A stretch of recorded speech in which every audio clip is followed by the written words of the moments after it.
So today we will be hearing a presentation on the Buddha Vow.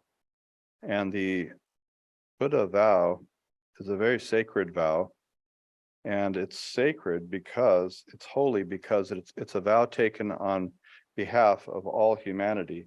That's what the lead quote says for this week in the Aquarian Almanac.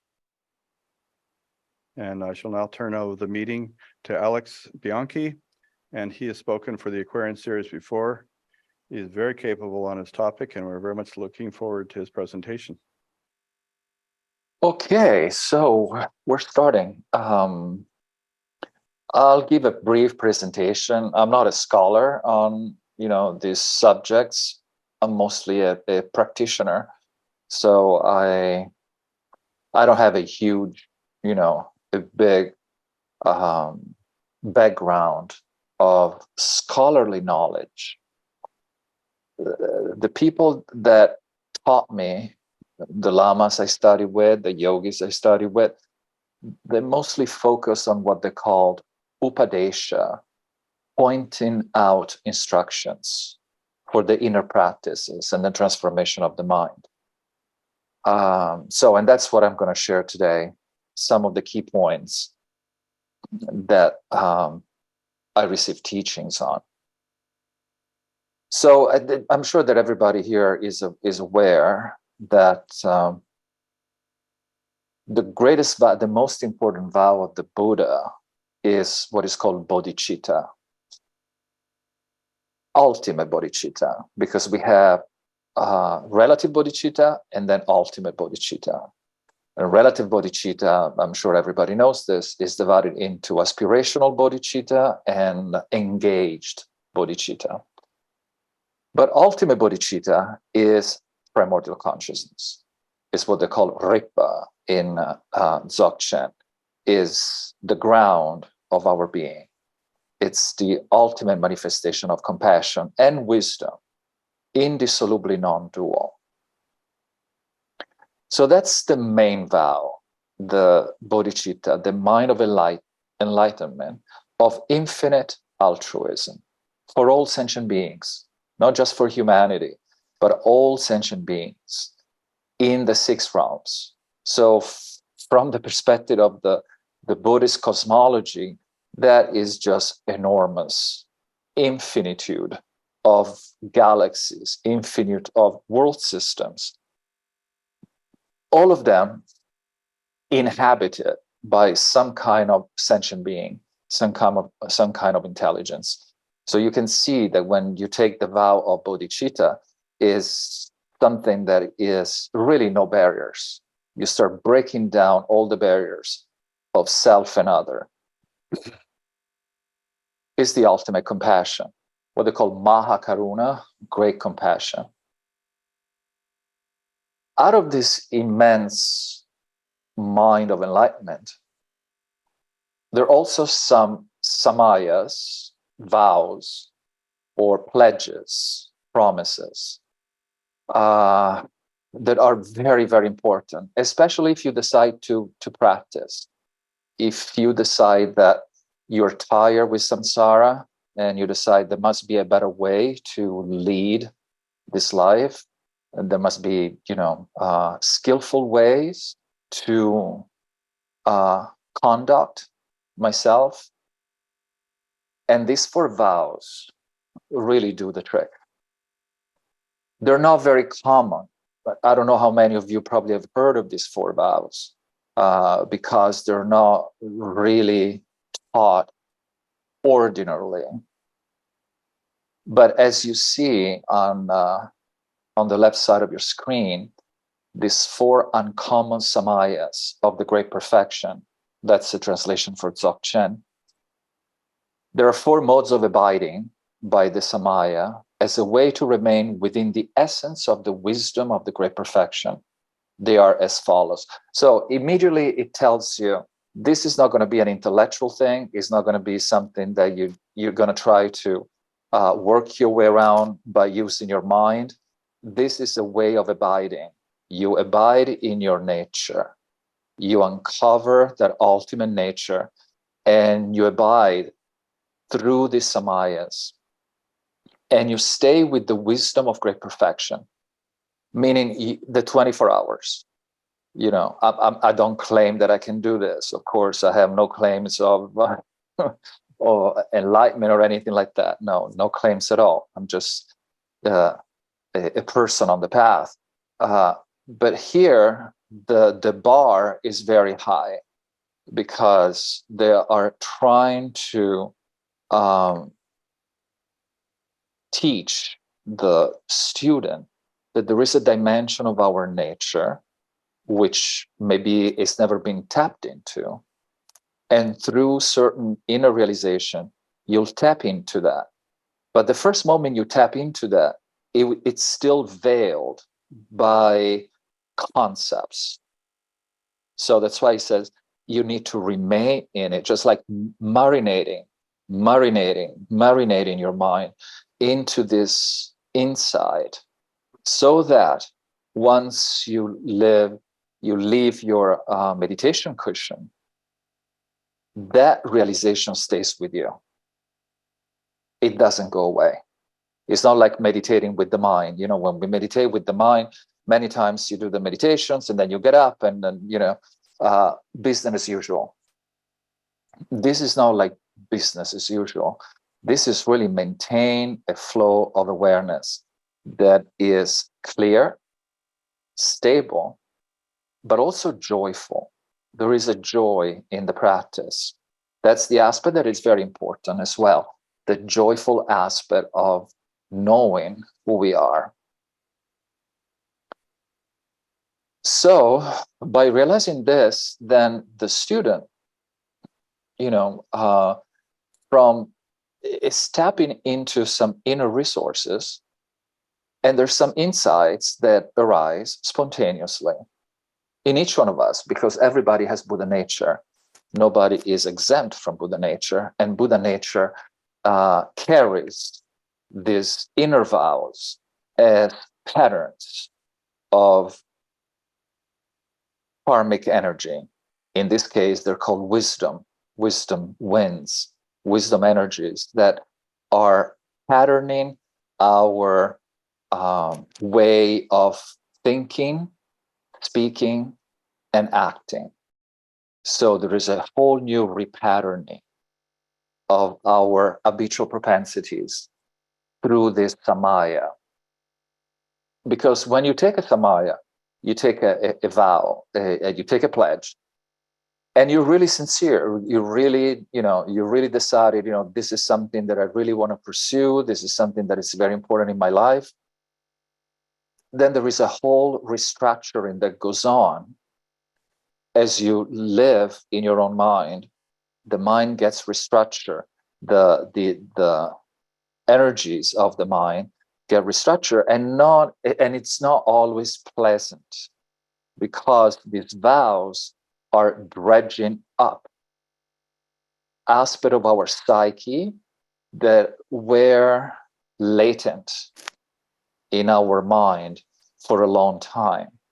And since we didn't have the tools to penetrate the layers of our, what they call reification, of our crystallization of I and mine, these vows are like a solvent that starts slowly dissolving the concretization, the frozen mind. Our mind is like an iceberg. It's frozen into I and mine, my what I want, my way or the highway. So the vow works as an inner fire that slowly starts melting the iceberg of the mind, so that the fluidity of mind and prana, which they work together, the prana is like a blind horse, and the mind is the rider with no legs. So if the prana is a crazy horse that cannot be controlled, then the mind goes all over the place. That's why we call it monkey mind. But through this process, the mind start getting the reins of the horse, of the pranas. So they start working in tandem in a very harmonious and very healthy way. So you are building within you a channel, an inner channel of stability, luminosity, and non-conceptuality.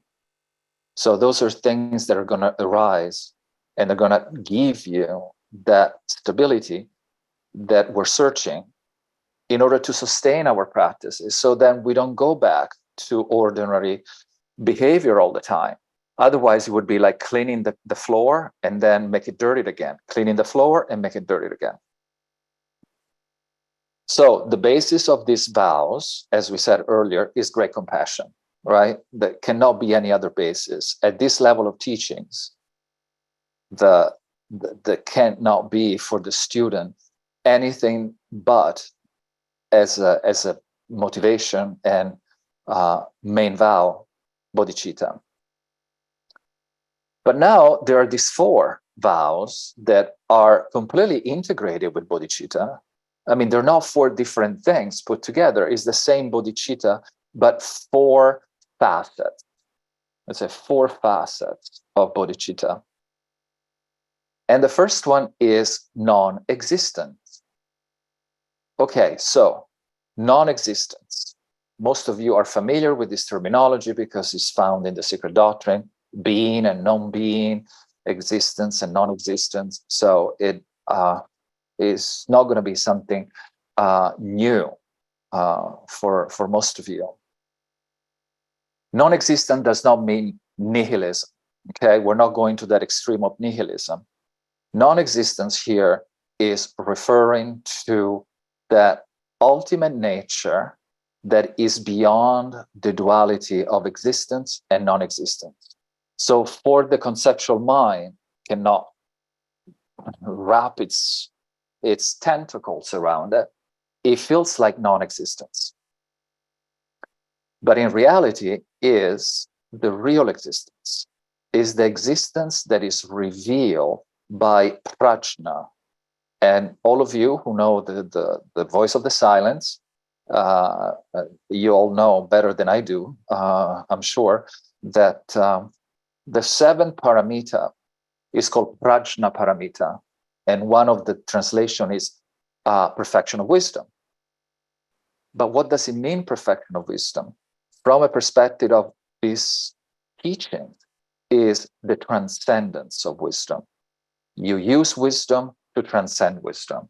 And once you transcend wisdom, you uncover from within yourself this aspect of non-existence, meaning this reality that is beyond all dualities, that has always been there, is the ground of our being, but is being covered. So prajna does the work. Prajna is the fire of wisdom that melts the iceberg of the conceptual mind. And when the iceberg melts, you uncover that you've always been that fluid nature that is not existence nor not non-existent. And that's the first samaya. So we start very high. We start with prajna. And then prajna continues with the second one, openness or evenness. And that's, in a sense, is the byproduct. Remember, all these 4 are non-dual, okay? In a slide, we can't present something in a non-dual matter because it's a 2-dimensional slide. But they're all a little bit like what Blavatsky says about the globes. They're not in consubstantiality, but they are in coadunition. So these 4 globes, you can look upon them as 4 globes within our nature. They are completely in coadunition. So when we uncover the aspect of non-existence, this inner radiance which is not evident to the untrained eye, but it is evident to the eye of dogma using, the secret doctrine vocabulary. Then a byproduct of that is openness or evenness. Openness means no barriers, space-like. Your mind becomes like space.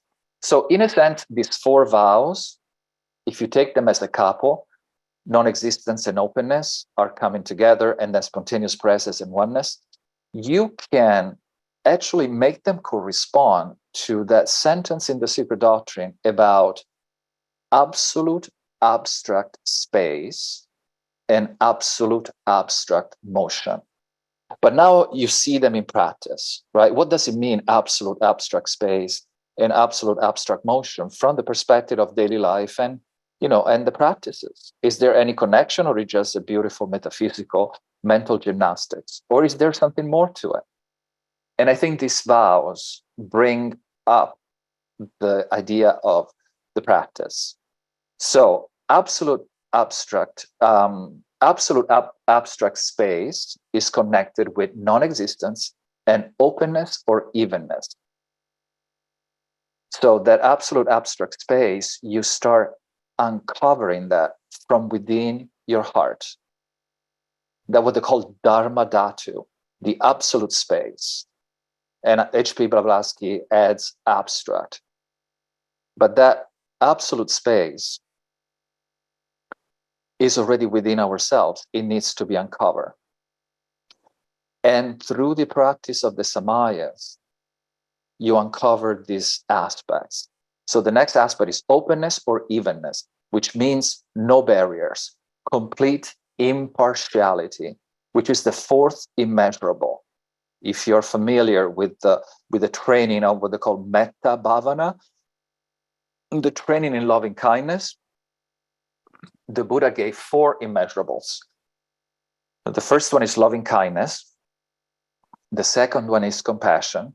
The third one is empathetic joy. And the 4th one is impartiality, equanimity. They're different translations. And that corresponds to that openness or evenness, meaning there's no preference for my friends or my enemies. That idea of preference, which is such a fuel for division, divisive speaking, divisive action, and divisive thinking, all that falls apart by the practice of openness or evenness. Your mind becomes like space. You become a yogi of space. And when you become a yogi of space, the only thing that manifests spontaneously for you, not for everybody else, but for you at that level, is that radiance of compassion that manifests through enlightened activities, enlightened speech, and enlightened thoughts. So compassion will flow spontaneously just by looking at any sentient being. You just go out in the morning, and the first thing you run into, it might be, a squirrel. And immediately that compassion is activated. Then you go to the store and you're standing in line, and compassion is activated with all the people that you see scurry around. You talk to the cashier, and there is a sense of openness, no barriers, even for people that you don't know.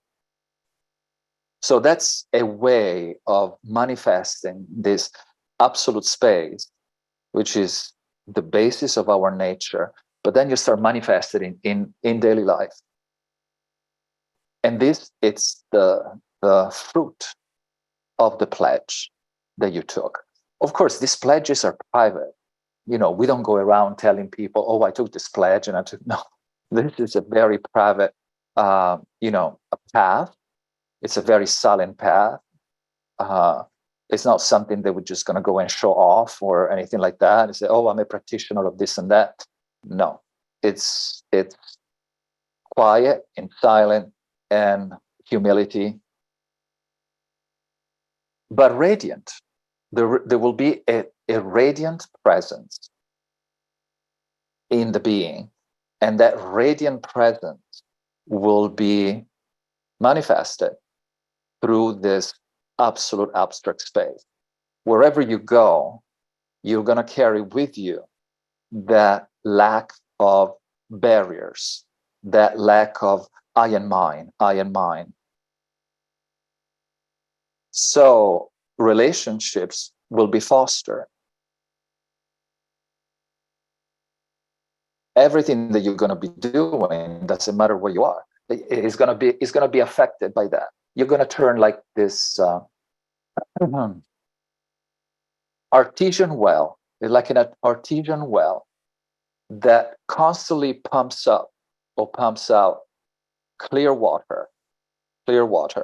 And this clear water, the quality of this clear water is exactly that, to inspire, protect, help, all sentient beings that you're going to run into. So that's as far as the first two there'll be so much more to talk about, but I don't want to take too much time because we want everybody to participate and ask questions or comments. So that's as far as this idea of absolute abstract space. It's this unity of non-existence and openness. Now, when we go into the idea of absolute abstract motion, in a sense, that's a way of talking about absolute consciousness. That's from all our principles come from. Then we're going to have these other two samayas. The first one is spontaneous presence, Lundrup. Spontaneous presence is actually the radiance of absolute abstract motion. That absolute abstract motion manifests in the life of any sentient being as spontaneous presence. What does it mean, spontaneous presence? It means that it doesn't come from causes and conditions. That's why it's called absolute abstract. It's self-emergent, self-arising all the time. Right now, always present. And it's also spontaneous because, again, it's sustained by that openness and evenness. As I said earlier, these four globes are in coordination. They are totally interdependent. Non-existence sustains openness and evenness. Openness and evenness and non-existence sustains spontaneous presence. And spontaneous presence returns the favor and makes openness and evenness not something cold or empty or just indifference. It makes it very warm, welcoming. So they're all working together all the time. So spontaneous presence, Lundrup, this radiance that is sustained by compassion, manifest in our daily life through acts of kindness, acts of generosity. You could say is the process of the paramita. The 6 paramitas, or 7, we have 7 in the Voice of the Silence. You start with prajna, in this case, that uncovers non-existence and openness.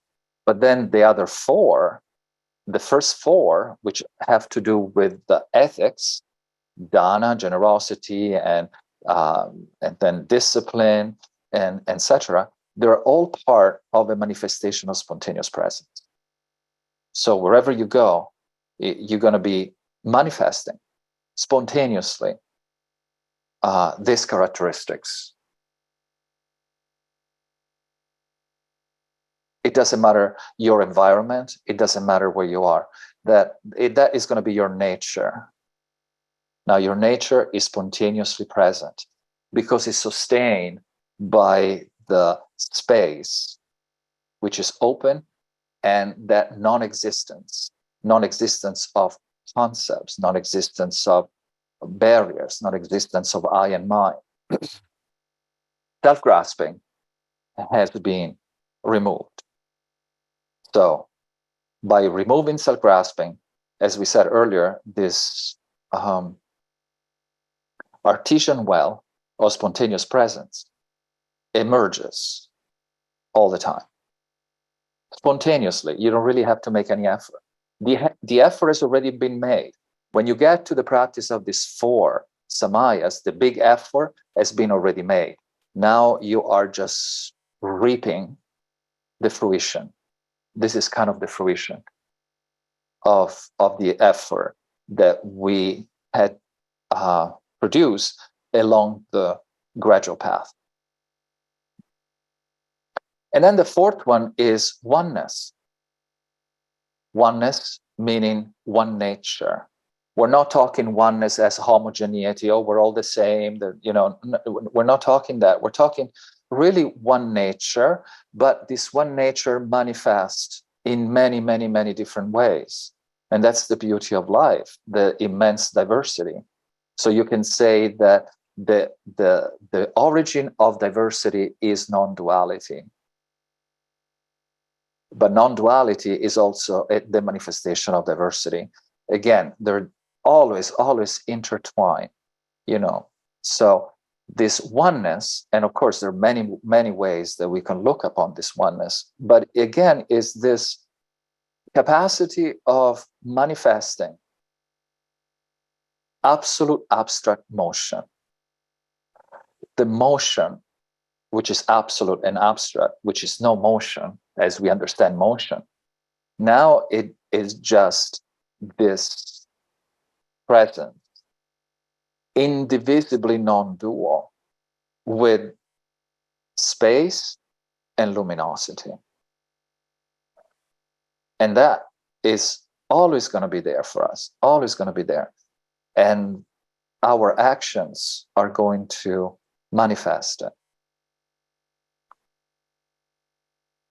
So in a sense, you have these 4 samayas, these 4 pledges based on ultimate bodhicitta,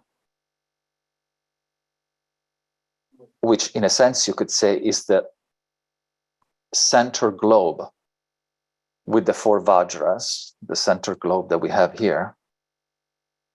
And you have the 4 vajras. In a sense, that is bodhicitta from which all the other globes, turn around. So bodhicitta is like the sun. I'm talking ultimate bodhicitta is like the sun, and those are the planets orbiting around it. Although, it's very limited what I just said, because they're really non-dual. They're really non-dual. But with a slide, as I said, it's very hard to represent non-duality. But anyway, that's, briefly this presentation on the 4 samayas from the perspective of this tradition, which is very profound tradition. The lineage of this tradition is rich of blessing. And so hopefully all of us can benefit from this. And now I can open to comments, questions, doubts, anything that you guys want. I have no taboos, so you can ask any question. The thing is, many times I don't know what the answer are, but I can always share something. You want to keep the slides up or just? Unless, some people might want to make a reference. Judy, is yours based on a slide or just a general question? Yes, I have a question. Usually when I see this mandala, it's got 4 Buddhas surrounding the Vajra chakra. And it's got Padmasambhava, Ratnasambhava in the south, Amitabha, Buddha of Western Paradise, and Adi Buddha in the east. And so are the Buddhas actually just symbolic of a deeper meaning that you're presenting here?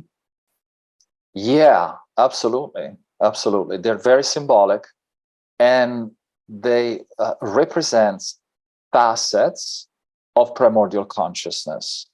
So each one of the five Buddhas, represents a facet of our primordial consciousness. So there is a facet that is called the mirror-like wisdom. There are five wisdoms, right? And now I don't remember all the correspondences with all the different Dhyani Buddhas, but you can find that easily on Google. Although many systems have different correspondences, it's not very homogeneous, and that's what is beautiful about these teachings. There's not just one pope that said, oh, it's going to be like this. Every system has some diversity in it because it comes from the inner experiences of the yogis. So you're gonna see differences in colors and differences in correspondences. But other than that, the five Buddhas represent five facets of pristine awareness. And five facets is very important because they're not five pristine awareness separated. They're facets of the same diamond. You remember in the Voice of the Silence, she speaks about the Vajra soul, the soul diamond, so that's these five wisdoms are part of this facets of this diamond. So one of the wisdom is called mirror-like wisdom, which is an antidote for anger. And then another one is called the wisdom of Dharmadhatu, or pristine awareness of Dharmadhatu. It depends on the translators. Again, there's no homogeneity here.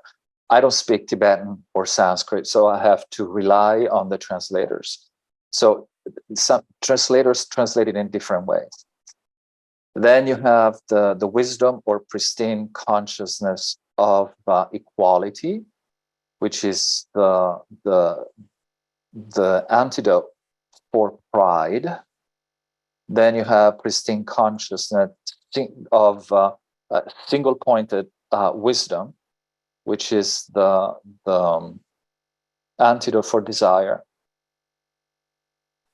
And then you have the wisdom of achievement or realization, or pristine awareness of realization, achievement.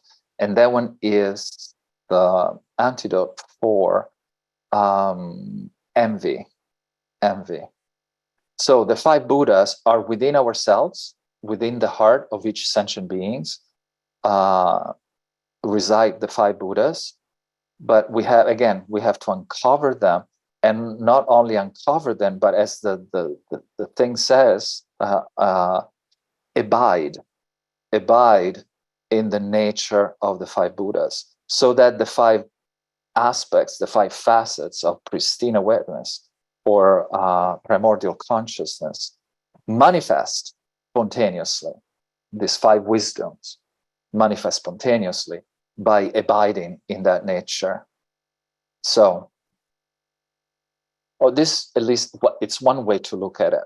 I'm sure there are many, many more ways to look at it. But if you want to look at it from the perspective of what am I going to do with these Buddhas? Is there a practice for daily life when I feel angry, when I feel this and that? Is there a way that I can integrate it in my daily life? And there is. Everything in this kind of Dharma, and Dharma is a very general term, it's not just Buddhist Dharma, it's Theosophical Dharma, Christian Dharma, Kabbalistic Dharma, and we're not being dogmatic or rigid here. So the Dharma is about transforming ourselves from within, so that our mind can become a serviceable tool to the needs of, let's say, call it spirit, and for the benefit of all sentient beings. That's one way to look at it.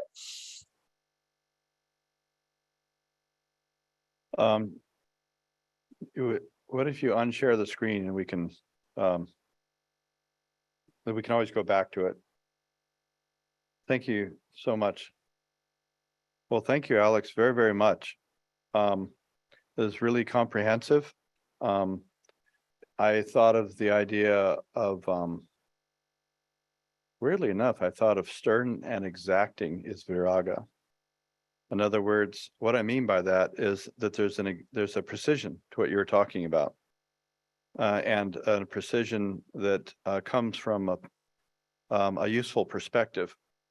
And it reminded me of what Crosby said, that spirituality is no hazy condition.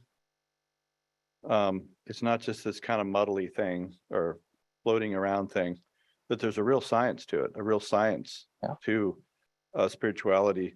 And another thing, at least that I think I was taking away, is that there is some access, even though this is very exalted, right? This is the top end of things.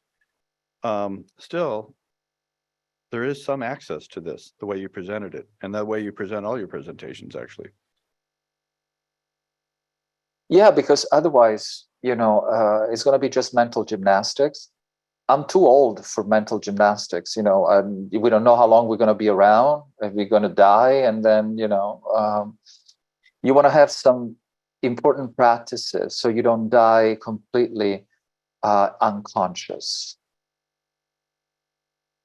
So that's that you said at the beginning of the presentation, continuity of consciousness, something to that effect, right? Yeah. Okay, so what are the practices that allow a person to sustain awareness in waking state, in dream state, dreamless sleep, and then you cut through to an even deeper reality, a deeper dimension of your reality?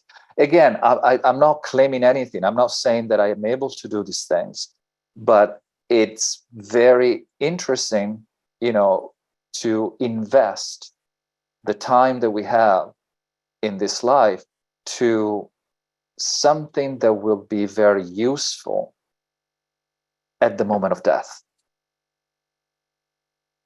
Not just in daily life. Daily life is definitely useful, but also when we transcend the body. I'm thinking of chapter 8 in the Gita about the moment of death and so forth, and talks about that from different points of view. But that really doing life correctly is preparation. It does seem like that. Yeah. Now in chapter 3, I think it is, and maybe it's forcing things to try and get Buddhism to work with Hinduism, but probably there's some parallels, and you thought about them quite a bit. With chapter 3, action seems to be the means, and karma yoga, and it seems to be the means to the end. And here, preparing the mind and thinking these things through, so that you're not doing things dualistically and probably making a lot of karma as a result of it, seems to be a means to performing action. What do you think? Yeah, well, the idea is integration, right? We never want to go to extremes, of doing nothing or doing too much. You always integrate, what they're called the middle path. So you integrate the 4 yogas that are very well delineated in the Gita. So you start, as you said, with karma yoga, which is unselfish deeds, self-abnegation, right? Which is very, very similar to the idea of Mahakaruna, at least engaged bodhicitta. Well, then you have what they called the Raja Yoga, which is what we were talking about, training the mind. Yes. And then eventually you have Jnana Yoga, that's the wisdom. So Jnana is wisdom. And it's a wisdom that is born, it's innate. The difference between prajna and jnana, it's very important to understand that difference, although ultimately they're non-dual. But at a working level, condition level, prajna is cultivated.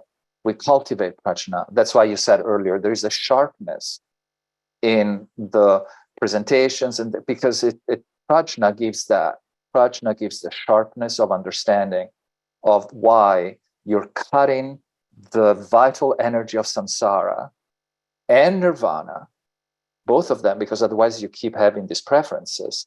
And then you uncover that first non-existence, that absolute abstract space that is beyond samsara and nirvana. But that energy that sustains both, it's cut by prajna. And when that occurs, then you unveil jnana, you unveil non-dual wisdom, you unveil the gnosis, which you're born with it. The gnosis is innate within us. But prajna is extremely important because it does the job of cutting through the crystallization of our habitual propensity, the skandha, and all that. So there is a process, really, and it's a profound science, a very profound science that thousands of yogis for millennia have trained themselves in all the traditions. In a sense, what I presented today is not really Buddhism, because Buddhism, like everything else, is an ism. What I try to present is Bodhidharma. And if we go on the glossary under Bodhidharma, you'll see that she says, Blavatsky says, is the wisdom religion. And she used the same word for theosophy.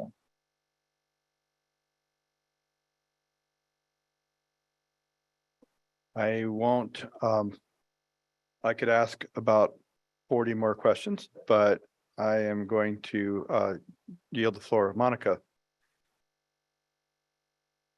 Hi there, thank you. This was a wonderful presentation. And I have, I think, two questions, although I'm not altogether certain. But here's the thing. It says the way to remain within the essence of the wisdom of the great perfection, these 4 samayas.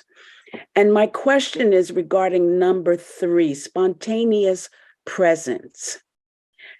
What I'd like to know is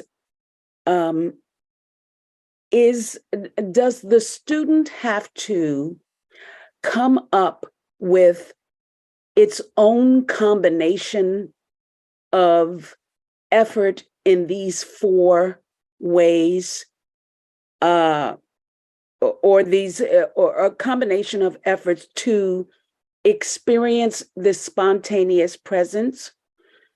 And the other question is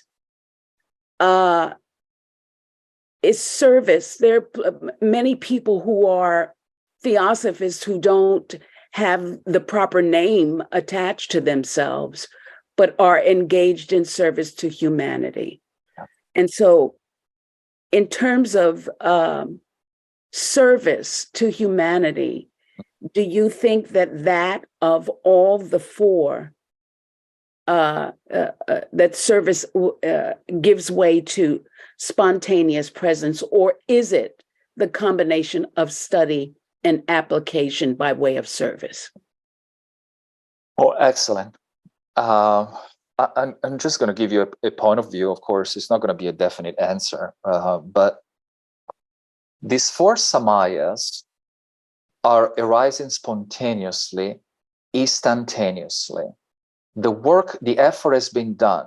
All the effort of the meditation, of all the things that we do, that has been done. When you get to this level of teachings, they give the illustration. Maybe this illustration might help. They give the illustration of a bird, right? A bird that is going to fly. So it has to flap the wings, and it really has to fly. So it has a lot of effort to fly.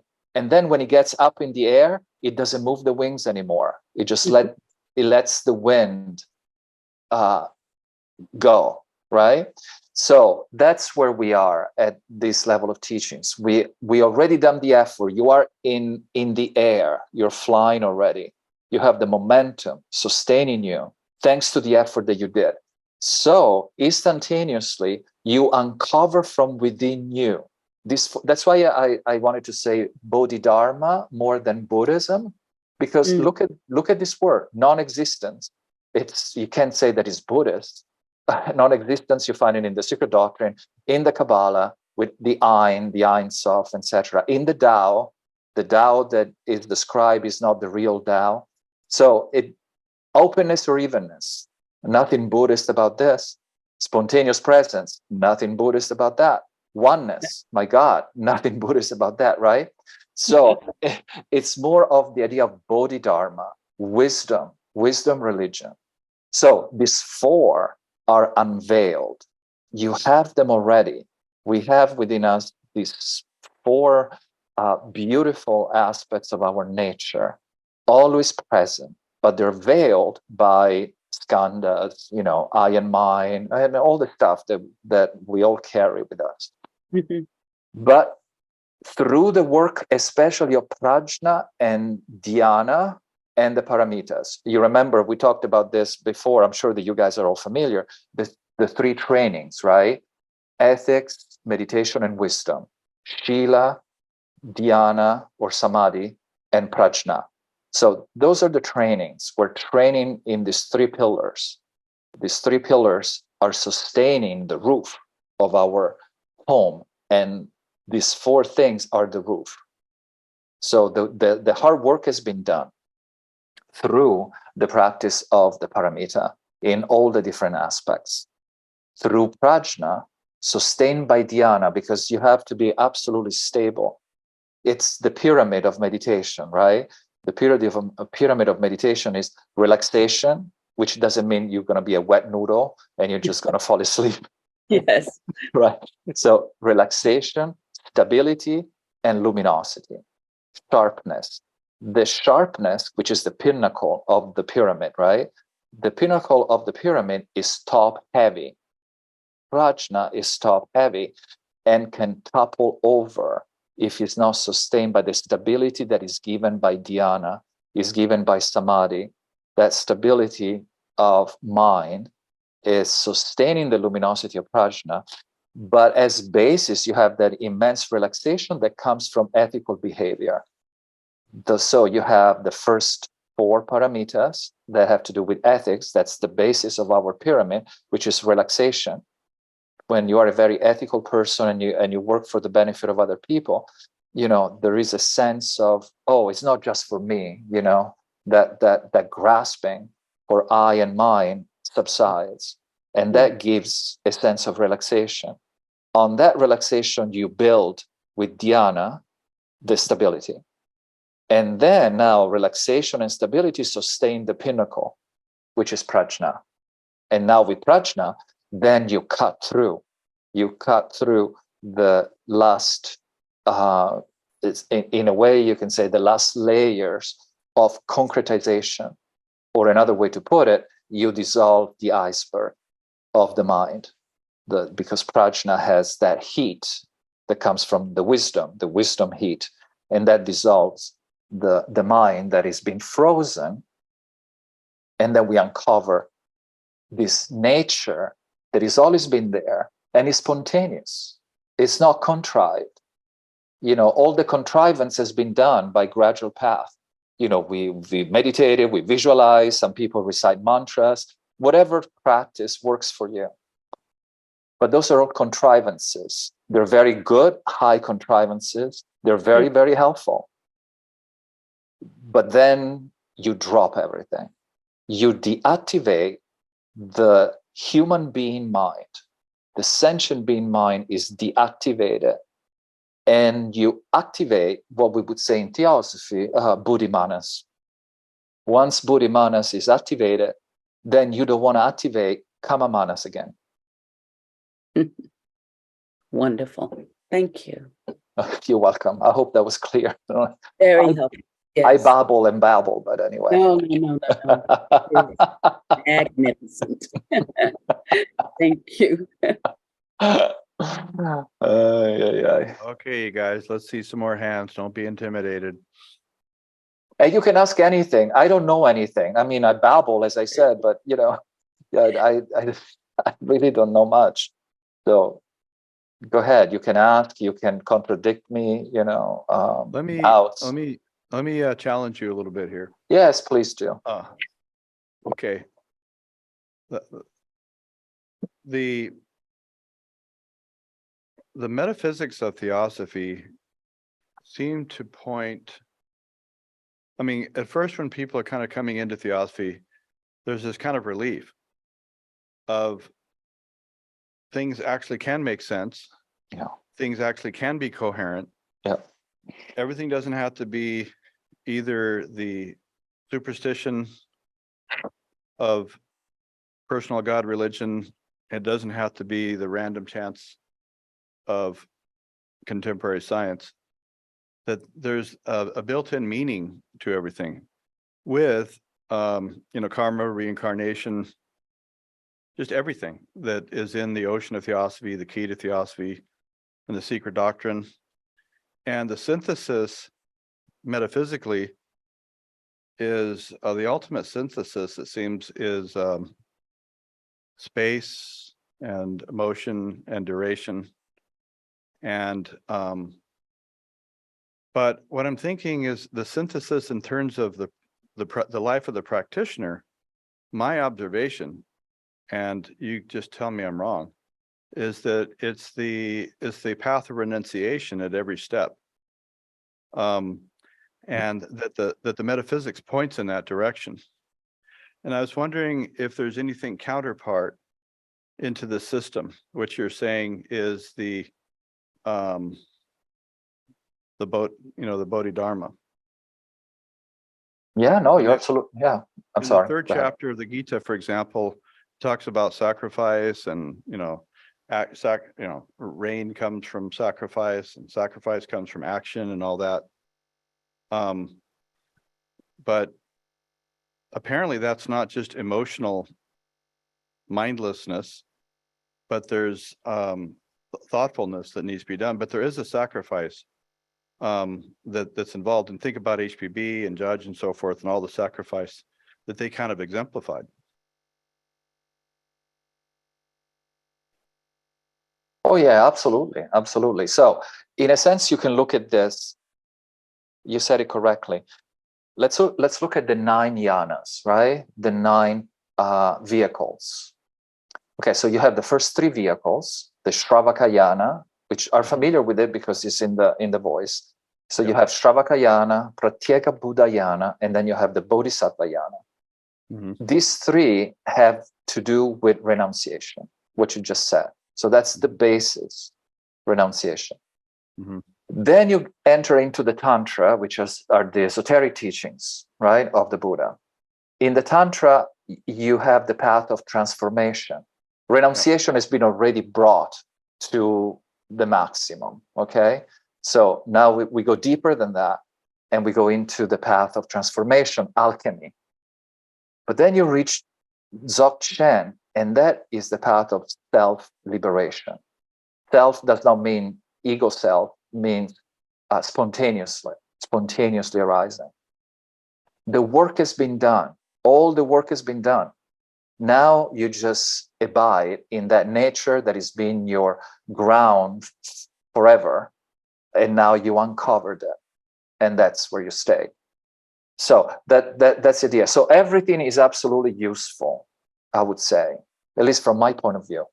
The process is the word here is integration. It's not about dissociation. We're not dissociating. We're not saying, oh, Dzogchen is better than Kalachakra and Kalachakra is better than Madhyamika or this and that. We're not saying that. They're all the same slices of the same pie. Now, each one of us, according to our tendencies and karmic propensities, may find one of the yanas more useful than other yanas. So the great perfection for somebody could be the Shravaka yana. The great perfection for another could be the Bodhisattva yana. So one of the yogis once said, if you have 3 keys, golden, silver, and iron, which one is the most important? And the one that opens your door. It doesn't matter that it's gold or silver or iron. Which one is the key that opens your door? That's the key for you. Hence, I think the genius of Blavatsky and the masters with the second object. Yeah. The second object, if practiced really, I mean, all the three of them are excellent, of course, because the first one is about ethics. Actually, they are the three trainings, right? Ethics, meditation, and wisdom. The second object, if it's practiced, that's exactly what happened to your mind, becomes openness and evenness. You start seeing this incredible line of wisdom that runs through all the different traditions. So what you develop is an immense respect for all these great yogis and practitioners that for millennia, they try to help, sentient beings. So I think that the second object of the Theosophical Society was genius, because you don't find that quite often. Even if you study, for instance, when I study with the Advaita Vedanta, they told us from the get-go, this is just Advaita Vedanta. Don't bring Buddhism, don't bring Kabbalah, don't bring Theosophy, don't bring anything. It's just this. And the same thing with Buddhism. But as a student of Theosophy, it seems to me at least that's my approach to Theosophy, is complete freedom.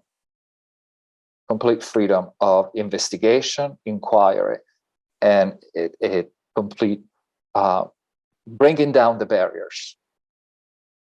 That's kind of what's going on with the Aquarian series, because you almost have to break down the barriers each week. Yeah. Because you're living and breathing a whole new system every week, it seems. But there's continuity of the ethics and so forth that goes through them all. You've got a hand from Shobha. I really loved what you had to say. I would like, when I first heard you talk about the samayas and connected, I'm not sure if you connected all of them or some of them with absolute abstract space and absolute abstract motion. Initially, it just blew my mind. But then I thought about universality. And then I thought about the first object, the universal brotherhood. Yes. So would you say that all four samayas have aspects of this? Yeah. Yes, beautiful. Absolutely. All these four samayas are the aspects of course, the absolute, that absolute abstract space. Now, more particularly, non-existence and openness are that aspect of absolute abstract space, and spontaneous presence and oneness are connected more with absolute abstract motion, but they're non-dual. It's like fire and heat. They're indivisible. You can't really separate them. So that's why you bring them into, everything that we do daily, because they bring down the barriers. The first two is the work of prajna, bringing down the barriers. The second two is coming into the world with this spontaneous presence and this oneness, this radiance of compassion and wisdom. So that's why I think I said previously, they're interdependent. They're all working interdependently together to actually make of a human a very well put together human being. A force for good. In a sense. I don't know if that helped, but I thought your point was very well taken. Thank you so much. Thank you. Of course, anytime.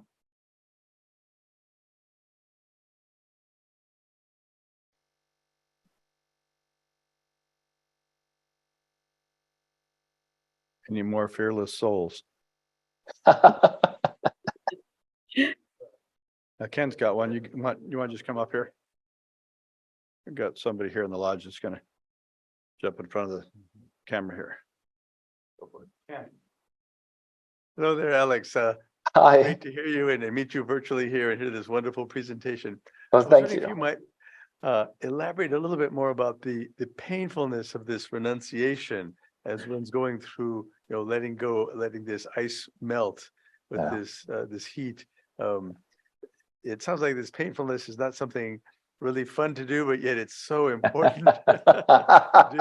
And Yeah. and so as one goes through the paramitas, and as you said, you start with the high point of the prajna. So it's like, Yeah. oh boy, there's a lot of work just to get into this level. And but yeah, if you could elaborate a little bit more about the pain, what is that about, and how can we maybe mitigate that, or assuage ourselves, or take a hot bath or something, so we can continue to go through this in our lifetime. Yes, I've taken many, many cold showers in my life. I still do. Yes, well, very good point. Okay, so, observing, when I observe my mind, when I observe myself, when I'm stuck, and, what the pain, it seems to me through observation, it seems to me that the pain that we experience is proportional to our grasping, to our attachment. The more attached, at least that's what I've observed, the more I attach, if I am really attached to a situation, I'm really attached to a result of something that I do, and it doesn't come out the way that I want it, or there are problems, I notice that, there's frustration. It's harder to renounce because there is attachment.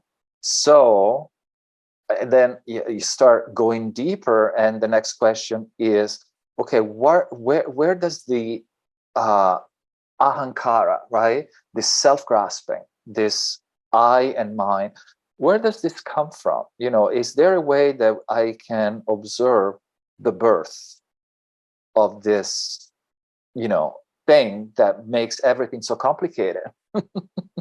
Because that's exactly this, the slowly melting of the iceberg is the slowly melting of grasping. Grasping is reduced and reduced and reduced. So one thing that is brought up and through observation is that this idea of self-grasping seems to be a coagulation of mind and winds, what they call samskaras, the karmic winds. And if you go back to the study of the 12 nidanas, the first nidana is ignorance, avidya, and the second one is samskara. And then you have vijnana, right? Vijnana, which is conditioned consciousness. But the first one is this not knowing. And this not knowing seems to coagulate this karmic propensity, this karmic wind of I and mine, this beginning of separation. Mm-hmm.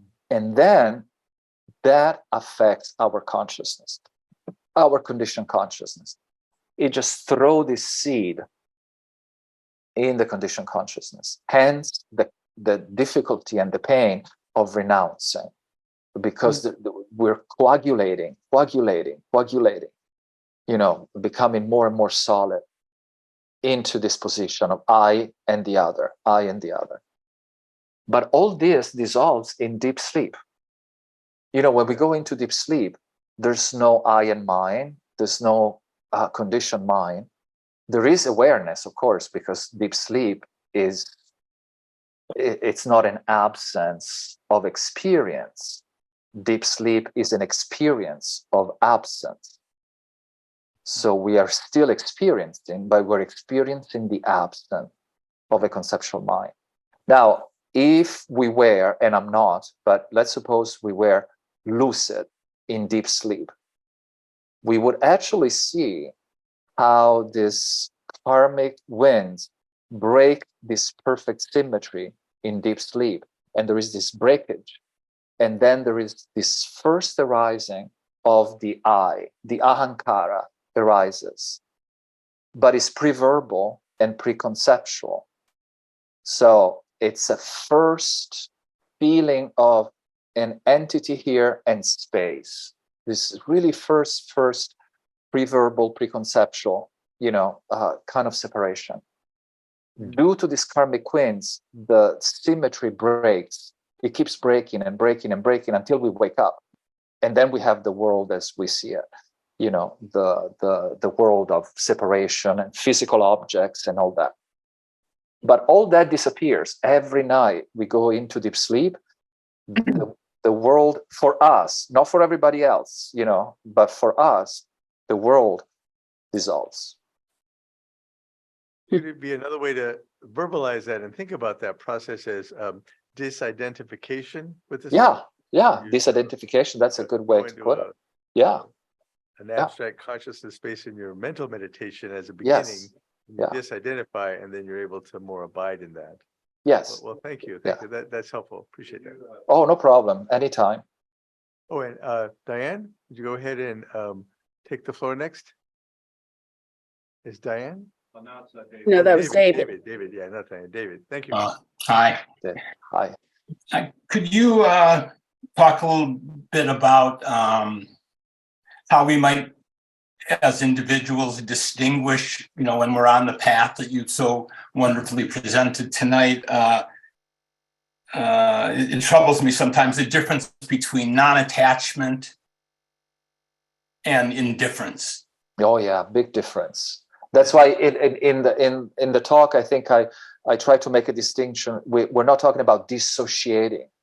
We're integrating. We're not dissociating from the world and sentient being. We're integrating, but we're integrating from the platform of prajna instead of the platform of I and mine. You see, most of us go through life and we establish relationship with people based on I and mine. So friends become enemies, enemies become friends, this constant roller coaster of emotions and relationships, etc., because the platform on which I function is a platform of self-grasping, bifurcation of self and other. Now, in this case, we changed the platform. We updated our system. It's not Windows 11 anymore. It's Windows 2000 and 3000, whatever, It's a totally different operating system. Your operating system has become so updated, so fantastically sane. So now that's your platform. So there's no room for indifference, but you're totally integrated with everybody. That's why compassion. But it's a compassion that rises from prajna, rises from wisdom, instead of being just sentimentalism, sentimentality. But it's a great compassion. It's the real compassion. There is a sentence by Nagarjuna. He says, I love it in Sanskrit, although I don't speak Sanskrit or anything, but he says, Shunyata Karuna Garbha. And he says, emptiness is the womb of compassion. Emptiness is the womb of compassion. Because in a sense, emptiness, space, that's when the barriers fall apart. So that fourth immeasurable arises spontaneously, equanimity. Then you don't have friends, you don't have enemy, and you don't have anybody that is neutral. But everybody is, in a sense, you. It's your own appearance. So that's one way to look at it. The big difference is prajna. Prajna. Yeah. Thank you. Jim or Michelle?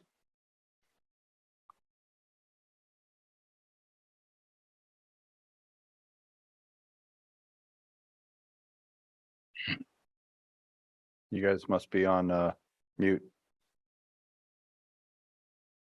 Yes, they're muted. Yeah.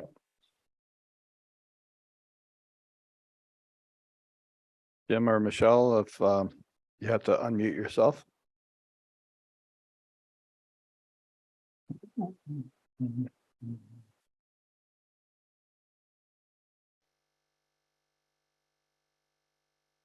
David, did you have a follow through? Is that why your hand's still up? Hear me now?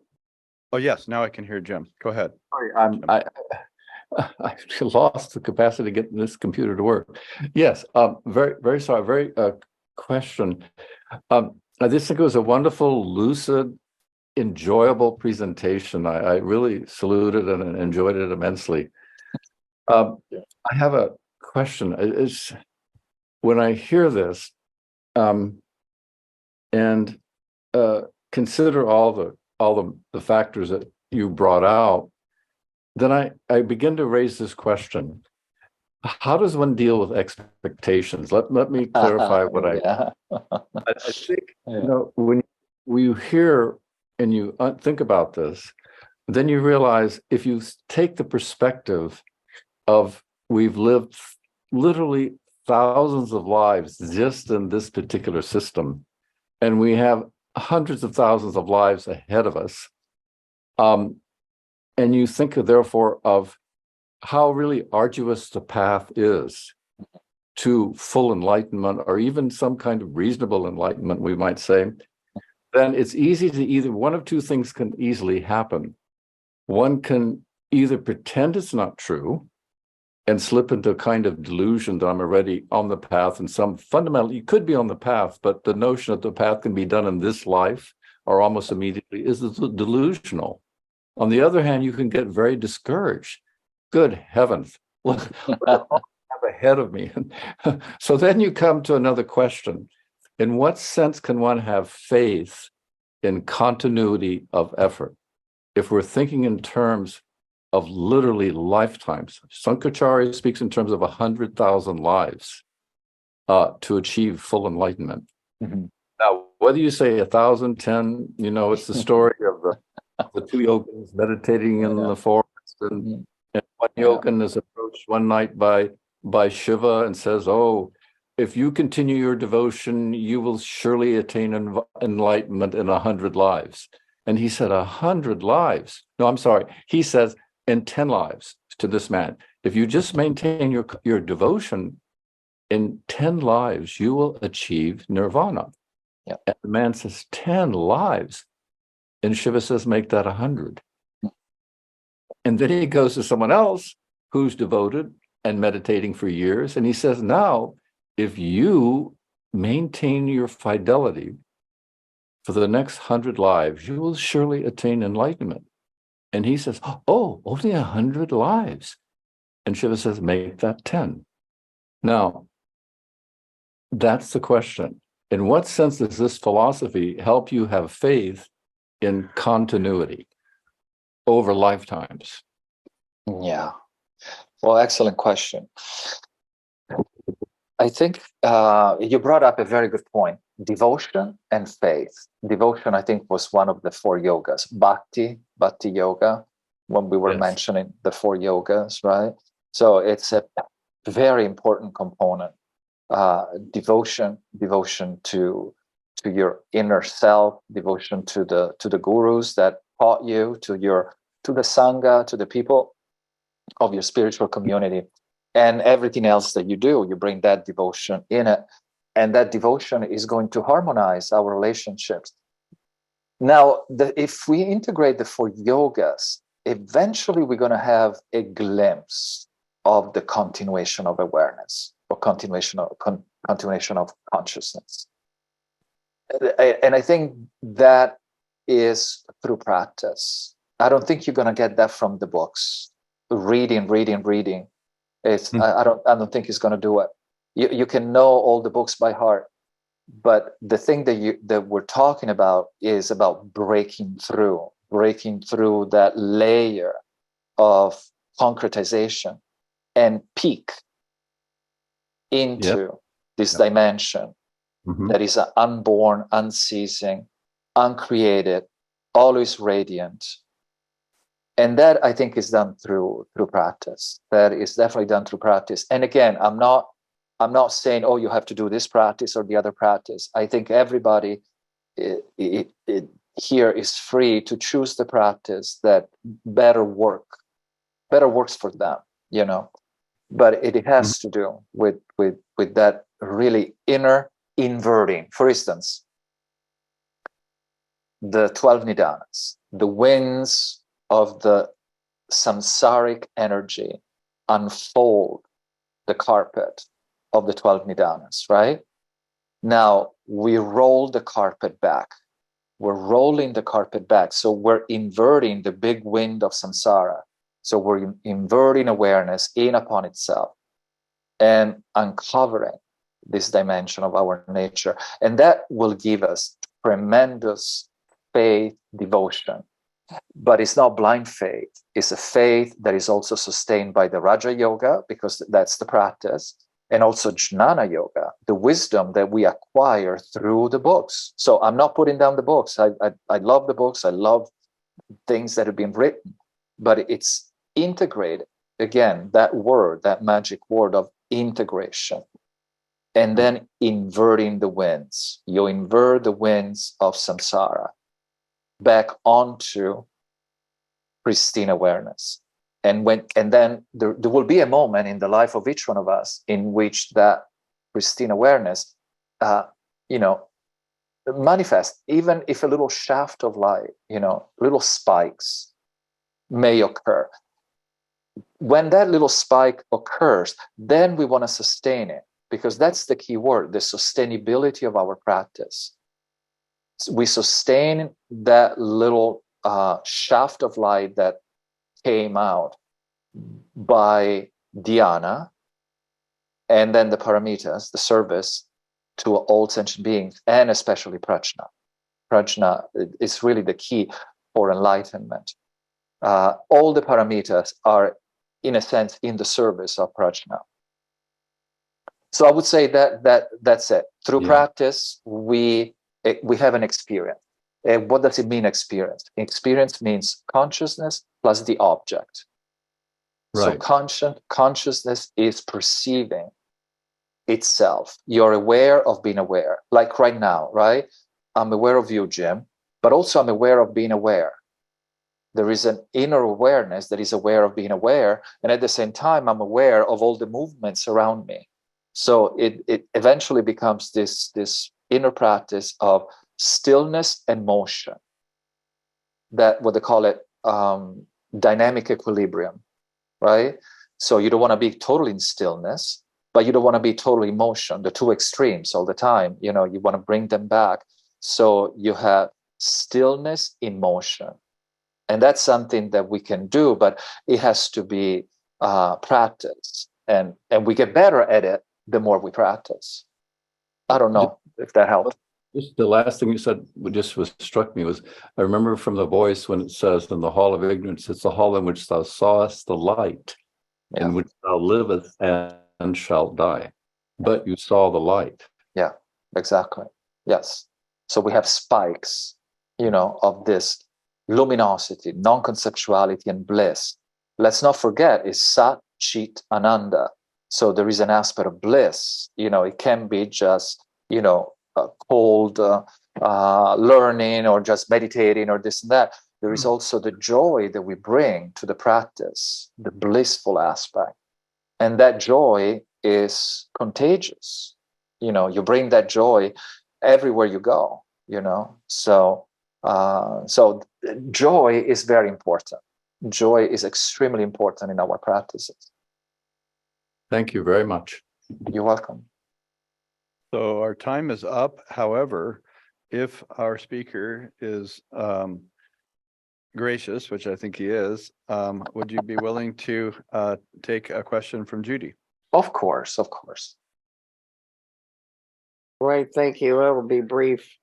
Could you elaborate a little bit more on the difference between prajna, wisdom, and jnana, knowledge? Because if I understand this correctly, I know people who have a lot of knowledge of theosophy, ethics, philosophy, and yet I don't see any practice or any real application of this wisdom, which would be prajna.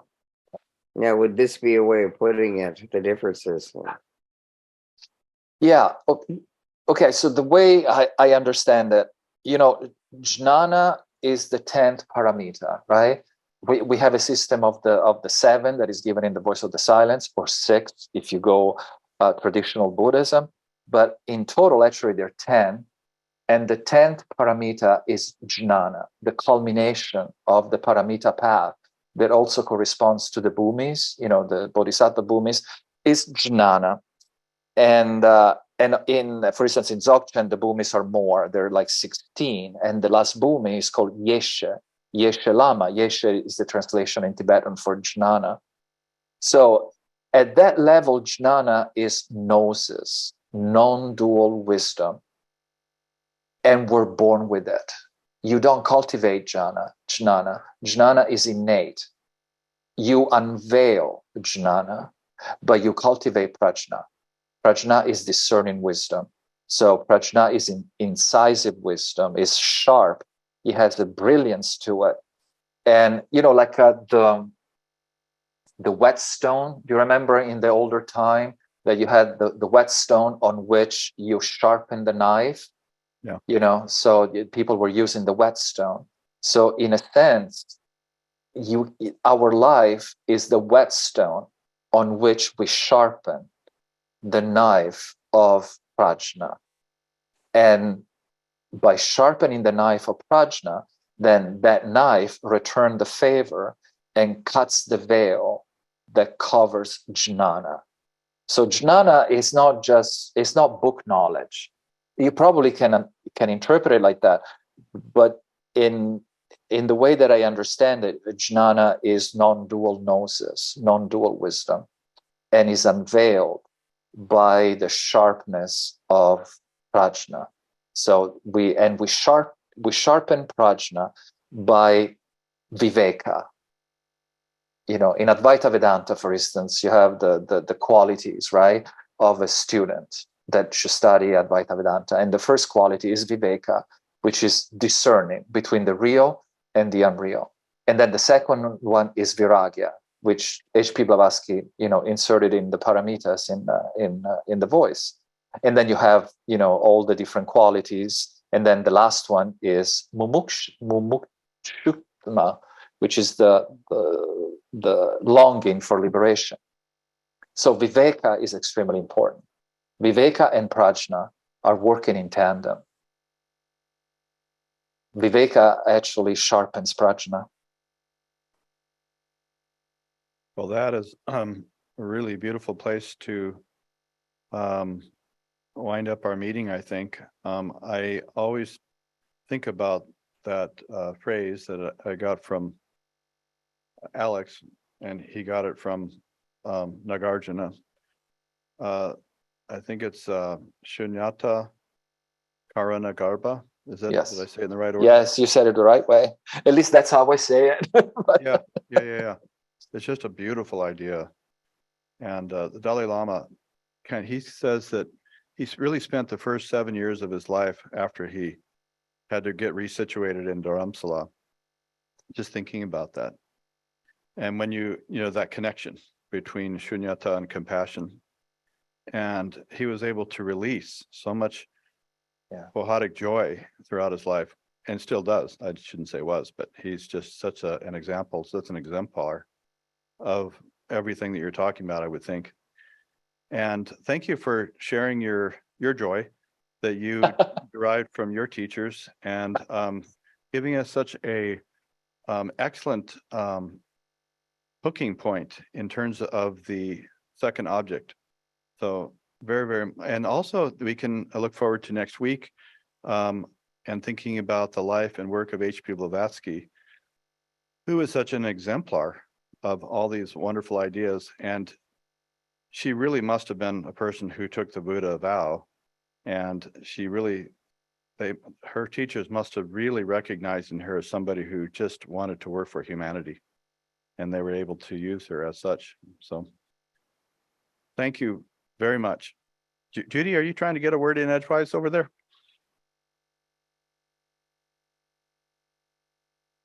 Oh, thank you. I appreciate the presentation and the answer to the questions very much. Thank you. Yeah, wonderful ideas. Namaste. Namaste. A rarefied atmosphere. Yes. Wonderful. Well, thank you all for coming, and see you next week. Everybody have a good week. Thank you, Alex, very much. Thank you for having me. Thank you very much. Thanks, everyone. Bye-bye. Beautiful. Thank you so much. Be well.